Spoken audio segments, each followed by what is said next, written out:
What if death isn't the end you think? Imagine this. You're staring into the void, wondering if a life's just a countdown to a big dark nothing. But what if death isn't a grim reaper waiting to snuff you out? What if it's a finish line you're secretly racing toward? Carl Jung, the mind-bending psychologist who dug into the deepest corners of our souls, dropped a bombshell that flips the script. Death, if we approach it psychologically in the right way, is not an end but a goal, and therefore once a person has passed the summit of life, they begin to live for death. Wild, right? It's not about doom. It's about purpose, a twist that could change how you see every breath you take. We're diving into the stuff people don't say out loud, the raw, messy human bits that hit hard when suicidal thoughts creep in. This isn't just fluffy advice. It's real talk about what not to say to someone teetering on the edge, backed by Jung-level insight and a little street smarts. Stick around for 8 things you'll wish you'd known sooner. Words that could save a life or at least keep you from accidentally making things worse. Want more mind-shifting takes like this? Hit that subscribe button on Right Psychology. Our channel's packed with deep dives into the psyche, no BS, just the good stuff that makes you think twice about life, death, and everything in between. Don't miss out. Join the crew and let's unpack this wild ride together. Things aren't that bad for you. When someone spills their guts about suicidal thoughts, tossing out things aren't that bad for you feels like a quick fix, but it's a gut punch instead. You might scan their life. Decent job, a couple of friends, no eviction notice, and think, what's the big deal? But their pain isn't a scorecard you can tally up. It's not about how things look on paper, it's this raw, messy chaos inside. Maybe depression, past trauma, or their brain chemistry throwing a tantrum with low serotonin levels. Saying this blows off their feelings, like they're suffering some overreaction and they should just get over. That cranks up shame and loneliness, 2 massive triggers that make suicidal thoughts worse. They're already wrestling with feeling worthless, and now they're thinking, great, even my pain's not legit. They're taking a huge leap by telling you this, trusting you with the scariest stuff in their head. This line slams that door shut, screaming, your struggle's not worth my time. They might clam up, figuring no one cares, and that's a disaster because isolation is like gasoline on this fire. Experts like therapists and crisis counselors hammer this home. Pain's personal. You can't judge it by your own lens.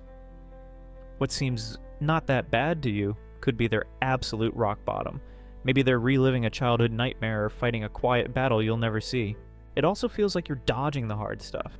Maybe you're scared or don't know what to say, but it lands like you're brushing them off instead of leaning in. Picture this. They're sinking and you're tossing them a you'll be fine instead of a rope. Try this instead. Say, I can tell you're hurting bad.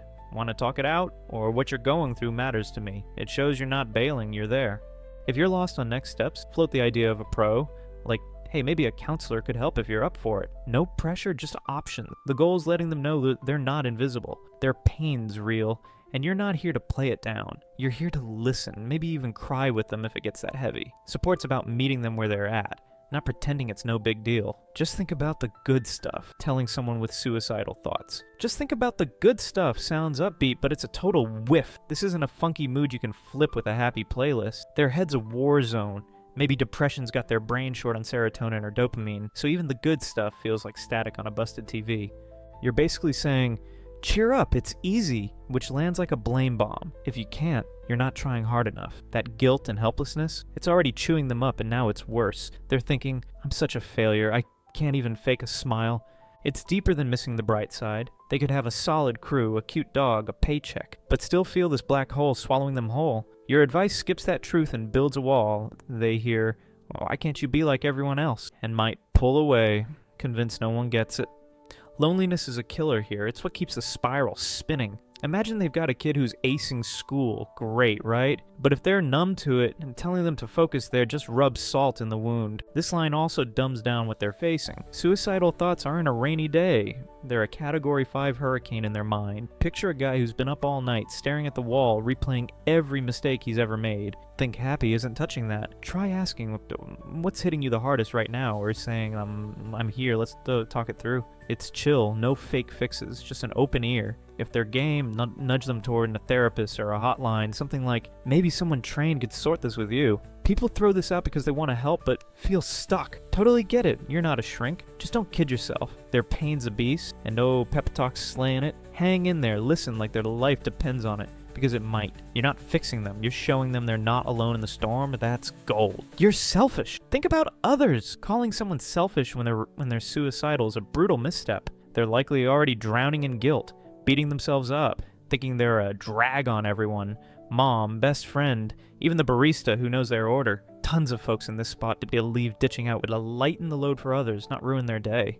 When you slap selfish on them, you're not waking them up. You're piling on the crap they're already choking on. It's like handing a drowning guy an anchor instead of a lifeboat. That extra weight could sink them for good. This isn't about them wanting to mess with anyone's life. They're not cackling in a corner or plotting to break hearts. It's about pain so loud they can't hear anything else. Imagine a headache that's been screaming for months, only it's their whole soul. They think they're the problem, and selfish just proves it to them. Instead of pulling them back, you're shoving them deeper into that dark hole where they're sure the world's better off without them. And it trashes trust. Opening up about this stuff is like jumping off a cliff. They're praying you'll catch them. Hit them with judgment, and they're not climbing back up to try again. Not with you or anybody. That's a massive red flag. Cutting them off from the help is what makes this deadly. Say they've got a little sister who'd miss them like crazy. Mentioning her to guilt them? That's not a lifeline, it's a chain. Go with, you're huge to me. I need you around, or let's tackle this together. It's real, no blame, just showing they're worth it. Offer something solid, say, I'll sit with you, or I want to call a hotline. If you're scared, admit it. I'd lose it without you. No accusations, just heart. Picture a buddy who's been there, quiet, steady, not preaching. That's you. Sometimes this comes from your own freak-out. You're terrified and grasping, and fair, but chill. Their life's the priority, not your panic. Make them feel wanted, not like a jerk. That's the pull that might keep them here. Other people manage, so can you. Throwing out a other people manage, so can you feels like a rah-rah moment, but it flops hard with someone suicidal. Pain's not a one-size-fits-all deal. Everyone's got their own breaking point. You're basically saying, suck it up, you're not special. Which stabs right into the insecurity they're already choking on. They're not thinking, oh, cool, inspiration. They're hearing, you're weak, and that's a fast track to feeling like a total loser who can't hack it. You don't even know the full scoop on those others. Maybe they've got a shrink on speed dial, popping pills that balance them out, or a mom who checks in daily, or they're just better at faking it, smiling through the same hell your person's stuck in. Point is, it's not a fair fight, and this line makes them feel like the only one losing. Say they know a coworker who's juggling 3 kids and a mortgage, no sweat. If they're falling apart with less, they're not motivated. They're ashamed. It wipes out their story, too. If they can't manage like the mystery champs, they're left thinking they're defective. It's a vicious loop. Pain breeds shame. Shame amps the pain. This isn't a pep rally.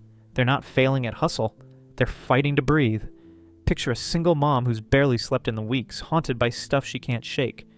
Others do it, doesn't help her. It buries her. Say, you don't gotta go it alone, or how can I back you up?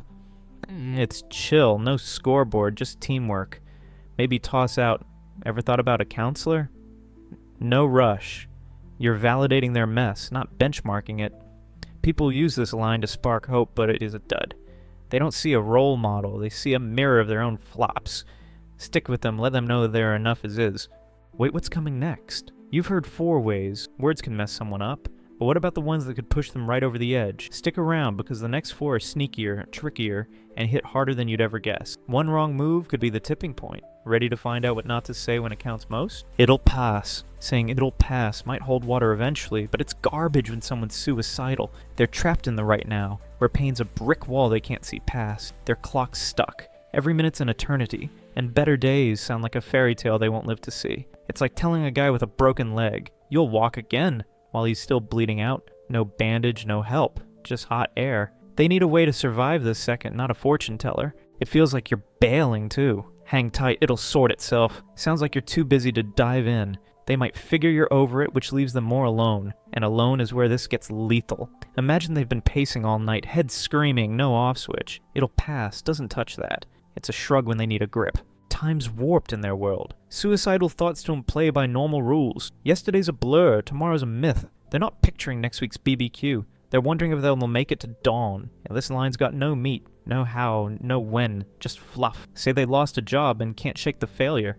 Telling them to wait it out? That's not a hope, it's a void. Hit them with "I'm here. Let's ride this out," or "What can I do today?" It's now focused, real. Offer to listen, maybe say, "Want to try a hotline?" I'll dial if you're blanking, just stay close. Silence with them beats preaching at them. Picture a friend who's been there, just sitting, no BS, that's the vibe. People sling this because they're hopeful or clueless. It's sweet but blind. Their soon is your forever. See that? Show them you're not clocking out. Supports boots on the ground. You just want attention. Telling someone and you just want attention when they're suicidal is a low blow. This isn't a reality TV audition. It's a desperate SOS, even if it's mumbled or loud. Writing it off as a stunt could miss a life hanging by a thread. Picture a teen posting cryptic stuff online or a quiet guy dropping hints. Even if it feels dramatic, assume it's real. Better to overreact than regret. It kicks them when they're down, makes them feel fake, unseen. Spilling this takes guts. It's their last-ditch stab at help. If you smack them with this, they're done talking to you, to anyone. That's a killer move because shutting them out feeds the beast. They might have spent hours psyching up to say it, maybe after a night of staring at pills. Attention stings like rejection. And so what if they want attention? That's not a sin. It's human. If they're screaming this way, they're starving for something. Love, an ear, anything. Maybe they begged silently for years and got nida, so now it's this. Blaming them doesn't fix that. It slaps shame on a wound that's already bleeding out. Think of a kid who's lost everything. Attention's their lifeline, not a game. Say, "I'm listening. What's eating you?"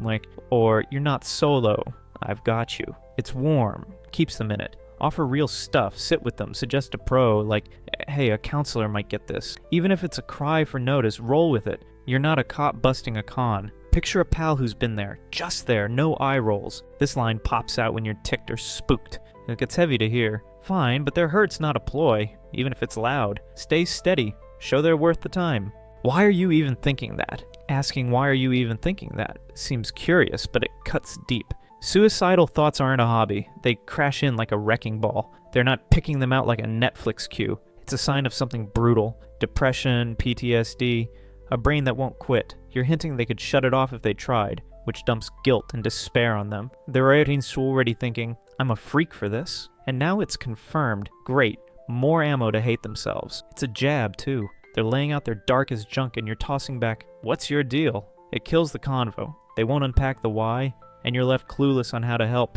That disconnects a gamble when they're this raw. Say they've been replaying a breakup or a screw-up for months non-stop. Why doesn't crack that? It locks them in tighter. It's blind to reality, too. These thoughts aren't optional. They're a symptom, like a fever when you're sick. Blaming them is pointless and cruel. Picture a vet who's seen too much. Those flashes don't ask permission. Judging them just heaps on shame, making the fight harder. Try, "Man, I hate you're stuck with this," or "What's driving it? Want to talk?" It's soft, keeps them going. Offer to hang out, maybe say, "A pro might sort this. Your call." If they're tapped out, just chill nearby. Being there trumps why every time. Think of a friend who survived it. No lectures, just presence. People ask this when they're rattled or want to jolt them. Doesn't work. Their head's not a light switch. See their grind. Stick close. If you do it, you'll go to hell. Threatening if you do it, you'll go to hell is a panic move that bombs. Fear's no savior here. It just piles dread onto someone already drowning. They're lost in a pit. Adding a fiery afterlife doesn't yank them out. It boxes them in worse. Picture a devout grandma saying this, thinking that it's tough love. Nah, it's a scare that chokes hope. It's a trust killer, too. They're cracking open their soul, and you're swinging a sermon instead of a hand. They hear judgment, maybe you're pissed or smug, and might never risk that again. If they're religious, it twists the knife. They're already scared God hates them for feeling this. If not, it's just mean noise. Say they've been praying for peace and getting static. This line makes them the villain, not the victim. Fear doesn't spark life either.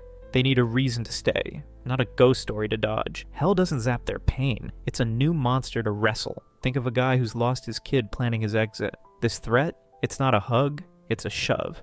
Say, "You're too big to lose," or "I'm here. Let's find a way." It's about them, not doom. Offer a real stuff, talk, a shrink, whatever fits. If faith's your bags, try, "You're worth saving, I swear," but keep it light. Hope's the hook, not horror. Picture a pal who's been there, just steady, no brimstone. Wrapping it up. Words matter. More than you think. So there you have it. 8 things you should never let slip when someone's wrestling with suicidal thoughts. From "things aren't that bad" to "you'll go to hell." These lines don't just miss the mark. They can shove someone deeper into the dark. Jung had it right. Death's not just an end, it's a lens, and how we talk about it shapes everything. Messing up here isn't about bad vibes. It's about life or death, and you've got the tools now. Listen hard, ditch the judgment, and show up like it's the only thing that matters, because it might be.